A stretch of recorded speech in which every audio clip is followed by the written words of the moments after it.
Hi, today I'm speaking with you from down here on the shore of the lake, and I'm actually recording this video a little earlier than usual because I'm about to go on a bit of a journey, and so I thought, well, I'd better get it in quick because I don't really like to, recycle material. Not that kind of material anyway. I'd rather give you something fresh each time. Hopefully it comes out like that. Hopefully you find a little different detail. That's what I feel kind of like each time that I make a video. It's not like I necessarily intentionally try to do something different each time. It's just that I feel that each time maybe something different will come out. So, without further ado, the video that I'm making today, the Trecena that I'm talking about today, is one that I kind of get the most excited about in a way. The Trecena of Ajpu, the Trecena of Ajpu. Why? Well, because for me this is very much about the hero's journey. This is about the journey that we're all on, if we choose to look at it like that way. This is about the journey to find our highest self, the journey to find our purpose, the journey to find what could be described as our God or Goddess self, if you want to hear it like that. It's this, kind of like the most exciting journey we could ever be on. It's to find our hero, the hero within each one of us. And each of us has this hero. That hero might be doing a different task. It might be a different kind of hero. Maybe some are a warrior, or some are a magician. And maybe some are a healer. Maybe some are a poet. Who knows? That's up to you to find out. And only you can know about that because it's your journey. But I really see that this links in with the Popol Vuh, with the journey of the hero twins, and of course with like Joseph Campbell's work, the Hero of a Thousand Faces, and kind of that kind of hero's journey as well. So it's really interesting to kind of like see this 13-day period as that journey to find the hero within you. How's it going to work? What's it going to work with? So hopefully as we go through, I'll drop in a few things about the Popol Vuh as well, and we'll see how that works in. So of course we're going to begin the Trecena of Ajpu on the day Ajpu. Ajpu, one sun, new hero. Okay? New journey towards the divine. Now, in the Popol Vuh, you could look at it in two ways. You could look at it as Ajpu, who was the father of the hero twins. I sort of see the way that his name could be translated as new sun, and this is representing the new era. It's going into something. We always know about the one being about novelty, but it's also kind of like with this, it's it's finding the new hero within, taking the new journey to get deeper, to get closer towards that divine part of yourself, because that's what Ajpu is about. Ajpu, or Ajpu, we could either see it as the father of the hero twins, or we could see it as one of the hero twins themselves, the hero twins being Ajpu and Aq'ab'al. Now, of course, we've just gone through the Trecenas of Aq'ab'al and Tz'i, so we've already got Aq'ab'al Tz'i present, and in comes Ajpu. And what do? They go into the underworld to go and face their demons, so that they can emerge, so that they can be reborn as magicians and raise their father, Ajpu, the new sun, back to the sky. So this is like a truly heroic quest that they're on, and this is about what we're about to embark on ourselves. So Ajpu, the identification of the hero within you. You may have been on your spiritual path for a long time. You may not be on a spiritual path at all, or you may be just beginning your spiritual path. Maybe you have identified who your hero is, as in like what hero you carry within you, what your divine self is here to do. What's your purpose in life? Not working in an office 9 to 5, not doing whatever it might be doing. What's your divine purpose here? What's your soul here for? What are you evolving into? What is your path to the divine? These are all questions that we might be looking into on Ajpu, one Ajpu. These are questions that we might ask of ourselves. Okay, where do I begin? Where does my hero begin? If I start this new path, this new journey to my divine, where's it going to take me? What am I actually looking for? So it could be something where you might go around asking, because the one, that little seed that needs a little bit of fertilizer and sunlight in order to grow into what it is, this is kind of like the beginning of the hero's journey. And so this is a great day to set out on it, to set your target maybe on what it is that you want to become, but also to understand what that hero has to face, what challenges it might have to go through. Okay? So maybe you want to go and speak to other heroes who have already trodden that path. Get some information from them. What's the first thing that we do when we're about to take a journey? Well, we do some research on what we might encounter on our path, what challenges, hazards, those kind of things. Go and get some advice from those who have walked a similar path. So if you've identified what you feel that your spiritual path is, maybe Aq'ab'al is a great day to go and speak with people who have maybe gone a little bit further along that path, to get some fertilizer, to get prepared for your journey, to get stocked up, ready for the great journey ahead. From Aq'ab'al, we're going into Imox. So Imox, well, Imox, the lake. Imox, the great ocean. Imox, the dream as well. So, here we are on this Aq'ab'al journey, this journey towards the divine, this divine self that we're looking for or whatever.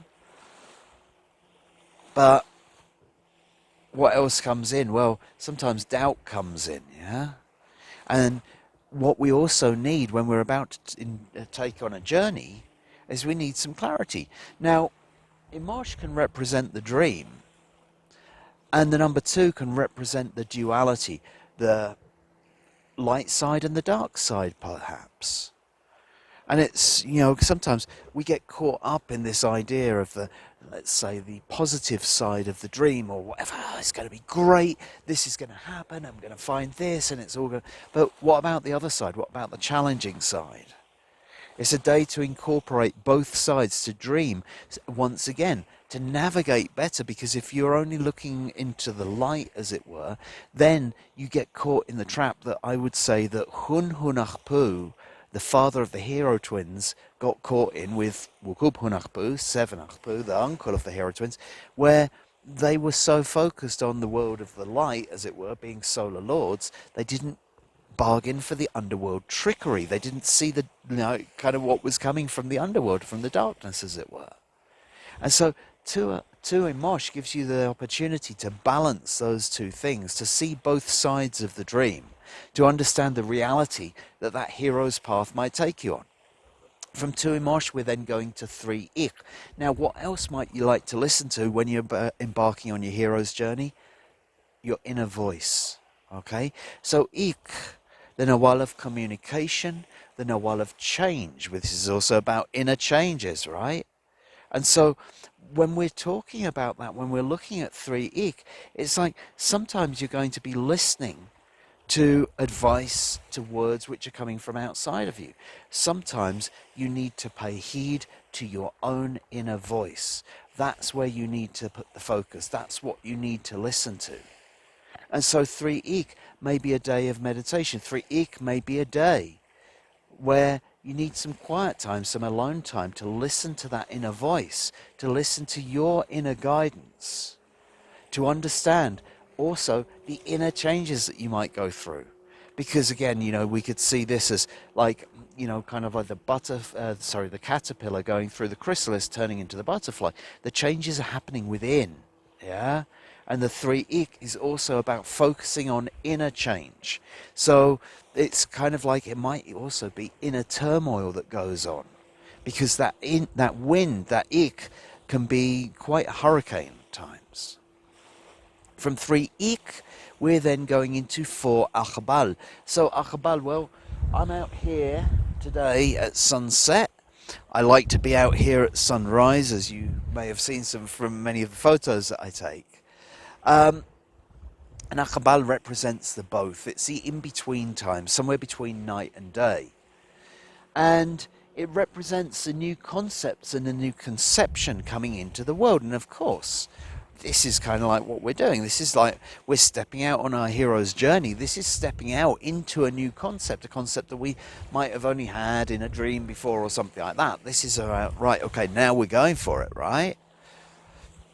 The number 4, the physical world, the material world. So this is about taking your concepts and bringing them into the physical.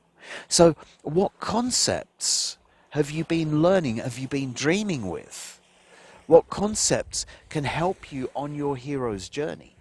How can you stabilize them into the world? These might be things that you're looking for on this day of 4 Aq'ab'al. Now, Aq'ab'al days are great days to go out at sunrise. When that energy, the energy of the dawn, the strength is coming in. So if you need sort of like some guidance, some strength on your path, if you need to understand how to solidify the concepts, maybe they are, let's say, spiritual concepts that you have. You want to know how to manifest them into the material world, make a meditation on 4 Aq'ab'al at sunrise to understand how those concepts can be solidified into this physical world to help your path. From 4 Aq'ab'al, we'll then go into 5 Kat. So Kat, the net. I'm down here amongst the fishing boats. The fishermen are putting their nets out for the night. What are we going to gather? So you're going on a hero's journey. I mean, you can't go on it alone. Maybe you need some allies. Maybe you need some materials to help you along the way. Maybe you need to take some time and put some energy into the choice of what you gather, the choice of what you bring in your net. Because maybe not everything from your last journey is going to be relevant. And so Cat days are always going to be good days to be having a bit of a sort out, going through what you're carrying in your net and saying, is this relevant? Is this useful? Might it come in useful at a later date? Well, there's a lot of things we can say that about.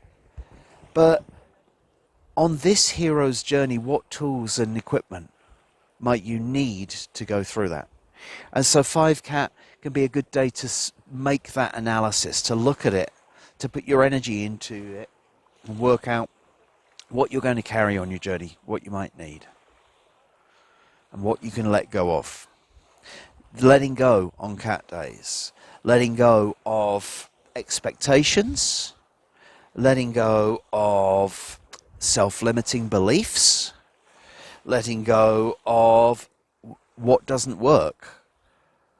And the number 5 suggesting, look, you're going to have to put your work into it. You're going to have to put your energy into it. It's not going to happen on its own. You're going to have to focus on it so that you can release what no longer fits in your net, what you don't need, the burdens that you can release in order to go onto your journey. From 5 Cat, we're then going into 6 Can. So Can, the serpent, Can, the life force energy, the kundalini, so many things that we can attach to Can, the power, the wisdom. And the number 6 representing once again that the 4 of the physical plane, but here connected to the heart of the sky and the heart of the earth, connected to the divine Father and the divine Mother. So this is drawing on heaven and earth and manifesting it into the physical plane. But what are we manifesting? We're manifesting Can. So it's drawing on the life force energy that comes from the divine masculine and the divine feminine, bringing them into your heart and manifesting them out into this world as empowerment, as your wisdom. Now, of course, can be an illusionist, our power, our wisdom that helps us to see through the illusions. And, when we're going on this time of challenges, when we look through the Popol Vuh, when we're reading the Popol Vuh, and we see what happened to the hero twins in the underworld, well, one of the things that happened was that there was illusions created that they had to see through using their power and wisdom. Now, the six are said about drawing on the upper world, the underworld, the divine father, the divine mother, the sun, the earth, or whatever we might be. Well, the hero twins of the Popol Vuh, their father, Hun Hunachpu, their mother, Ishk, blood woman, blood moon, they are the exemplification of the unification of heart of the earth and heart of the sky, manifesting in the physical realm, bringing their wisdom and empowering themselves in that way. Okay, and so I often use meditation about connecting to the heart of the sky and the heart of the earth, in order to bring balance and nourish our own energy. And if there was ever a day to do that, this 6 can day would be that. Because it's when we're connecting with those upper and lower energies, when we're bringing them into our heart, when we're manifesting them into the physical plane, that's what brings wisdom, and that what brings the empowerment for our journey. From 6 can, we're then going into 7 km. Now this is a really interesting thing, because in the Popol Vuh, the hero twins, Ishbalamkiach and Hunahpu, who we see are like the last sort of like 3 Trecenas, as it were, or previous 2 Trecenas plus the one that we're in, they're going to the underworld, right? And they're kind of going to go and live up to the challenges of the Lords of Death, the Lords Kamei. Now, the first lord that they defeat is 1 km, and the last lord that they defeat is 7 km. That's the entire spectrum of those demons, of those lords. So it's really, really interesting to see that halfway through, right at the peak of this Trecena, is 7 km. It's about facing our final demon. It's about facing our final fear, and making our choice. Now, what I see with Kamei is that, yes, it's about facing our fears, and we're often given the choice as to whether we really want to face our fears. You know, like, sometimes we don't have much choice. That's usually when we've kind of like, let's say, avoided the challenge a few times already. It's sort of like the possibilities narrow and narrow and narrow until we see that that's now the only choice that we've got left. Or we can just go for it. We can face our challenge head on. We can say, that is my ultimate challenge. That is my final demon. Now, we have to go into the underworld to do this. We can't, like, you know, it'd be nice to tempt it out of its lair, but that's usually not going to happen. And it's like, you know, it's going fully into the cave and facing those fears. Now, I still say, okay, you know, in the Popol Vuh, the hero twins slayed, like, well, they sacrificed 1 death and then they sacrificed 7 death, and they didn't bring them back to life. That was their kind of trick. And I still see that, I think that there's room to also say, I have this idea, this vision that came to me one time about what is a stronger thing to do. You know, if you're the hero that's got to go and, like, slay the dragon or deal with the dragon. Let's say deal with the dragon, right? Because there's one way that you could look at it. It's like, yeah, you know what? I'm going into the cave with my sword, my shining armor and all that kind of thing. And I'm going to come out, dragon's head in one hand, bloody sword in the other hand. Yay, everybody's cheering or whatever. You know, I've slain the dragon. But what about this? What about going into the cave and, instead of just arbitrarily killing the dragon, what about sitting down with the dragon? What about understanding the dragon? If we survive, of course, I mean, we're going to need courage of the hero. Oh, hello, lightning. In order to do that. But if we can sit down with that fear, what about emerging from the cave riding the dragon? Where we've actually turned that fear, that greatest fear that we had, into a strength and an ally. I think that that might be an even more interesting thing to do. So maybe on 7 km, I mean, maybe you want to tee this up as you kind of like begin your journey or whatever. You know, you could see, maybe write down, what's my biggest fear? And maybe go straight towards it. Maybe make the choice to go and face that fear on 7 km. Because what does it lead to? Well, if we come out of 7 km, we're then going to go into 8 kech. What is 8 kech? 8 kech is the alternative initiation day of the higher level spiritual guides. So this is what you've got to go through. So you see that 7 km process, it's like it leads to initiation. It's like, right, okay, yay, you passed the challenge. You faced your fear, you emerged from it. Now you're ready to be initiated. 8 kech, the connection to the natural world. 8 kech, the strength, the wholeness of it. The ceremonial day. This is a great day to make ceremony for the natural world. This is a great day to go out into the woods and absorb everything there is, to absorb from nature, from the natural world. It's a great day to be in nature, to be one with nature.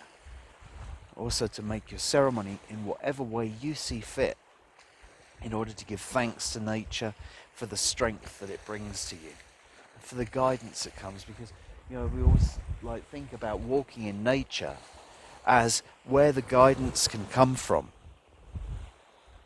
And so perhaps it's a day to, maybe that's your ceremony. Maybe your ceremony might be something to do with some kind of conscious walk in the woods where you're asking for the answer to come to you. From 8 kech, we're then going to go into 9 anil. So anil representing the yellowing, the brightening. Anil representing the maturing. And the number 9 representing the divine feminine and also representing life. So we could see it as either or and all and both at the same time. And so we may be looking for maturity to come to us through our interactions with women. That's one way of looking at it. We could be looking for the final ripening of our life, right? Because we're on this life path. That's what it's about, that hero's journey that we're going on. Well, here we are. We're kind of being handed the prize here. We've been through, we've faced our demon, we've faced our dragon, whatever it might be. We've overcome it. Overcome our fear, allied with our fear, made it a strength for ourselves, or however that might work. We've been initiated, and now this is kind of like receiving the bounty, receiving kind of like, I don't necessarily want to say the gold, but like, I only don't want to say that if we think that it's going to be financial or whatever. We're talking about the spiritual gold, as it were, because it's about the maturing of our soul, the ripening of our own soul. That's what Anil is about. That's about us coming to ripeness. So this is the ripening of our life. That's what happens when we have the courage to take that hero's journey and go looking for the hero within us. From 9 Anil, we're then going to go into 10 Toch. So, on your journey, you may have found allies. As you've been through your path, you may well have had people in your community who have helped you. 10 Toch gives us the opportunity to pay back. It gives us the opportunity to make our payment, to give thanks to the community that has supported and sustained us, that's believed in us on our journey, because sometimes, you know, kind of like they are the ones, they're our supporters. They've given us all of this drive. They might have given us resources. They might have given us help in some way. 10 Toch is a community payment day. It's a great day for a community ceremony to give thanks for all that you've received in life, to give thanks for all that you've received on your journey. And of course, 10 Toch would be a great day for you to make a donation to Odin in San Pablo to help the people, the community here. From 10 Toch, we're then going into 11 Tz'i. Now, we thought it was over, didn't we? We thought that there we were, we'd emerged victorious, we've received the prize, the maturing, the ripening, the golden, whatever it is in 9 Anil. We've made our ceremony, we've paid everything back, now we're off and everything's good. And then comes 11 Tz'i. Tz'i, test of faith. Now, you would see this kind of like, let's say, or I would see this kind of like with integrating with the hero. It's like, right, great, well done. You passed that level. Are you sure? Let's just test you one more time. And 11 Tz'i may come along to do that. And it might not just be one more time, because the 11 is going in many different directions, right? The 11 is looking at it from many different angles. And Tz'i can represent temptation. It can represent our vices. And so what if this vice comes in, and what if that vice comes in, and what if this temptation comes in? Are you still going to follow that hero's path? Are you still the hero? Are you still on your journey? Tz'i might come and ask you that of you. It might come and ask you to focus on those things. It might also ask you to focus on unconditional love, on your faith, your loyalty to your people, to your path, to your hero. Okay? And so it may be a testing day, but it may also bring out all your unconditional love. That's what Tz'i is also about, right? From 11 Tz'i, we're then going to go into 12 bats. So bats, the creation, the weaver. Bats, the one who's going to weave it all together. What's it going to weave together? All of your experience. Okay? If you were going to summarize your hero's journey, whether it is over the previous 11 days or over your entire lifetime, bats would be the day to sit down and write that autobiography, because it's bringing along that beauty. It's like the creative genius. And the number 12, of course, is all about writing the autobiography. So you put the two together, and this is kind of like, right, okay, this might be when you sit down. Maybe you've arrived back in your village after your hero's quest or whatever, and you're sitting down around the fire and you're regaling the stories of your heroic exploits on your hero's quest. Or maybe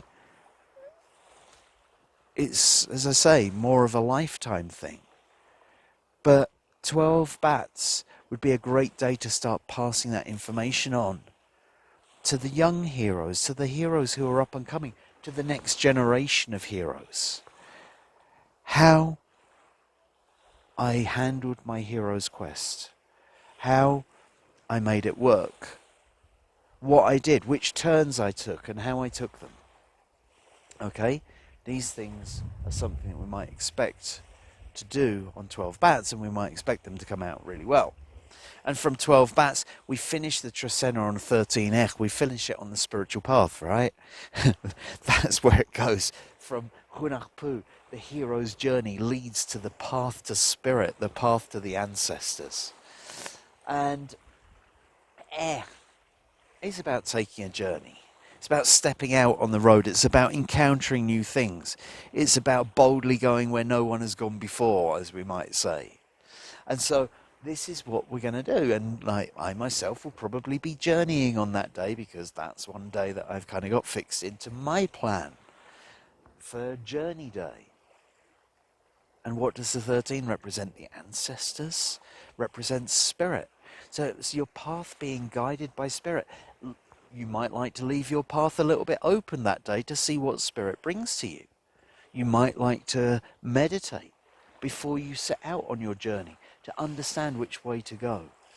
It's a day when spirit may be speaking very strongly, when your ancestors might speak very, very strongly to guide you on your journey. And this is the ultimate journey, right? This is the journey to connect with spirit. It is your spiritual path. And so make the most of it. It may be also the perfect day, if you're looking for answers and you haven't got them yet, to be asking spirit or making a divination on what or where your spiritual path might lie.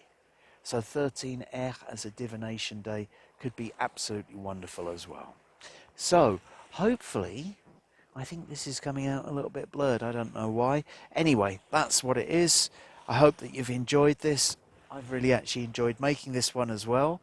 And as the sun set and this storm seems to be coming in, I think I'll leave it there and see you next time round for the Trecena of Ajpu. Okay? Thank you.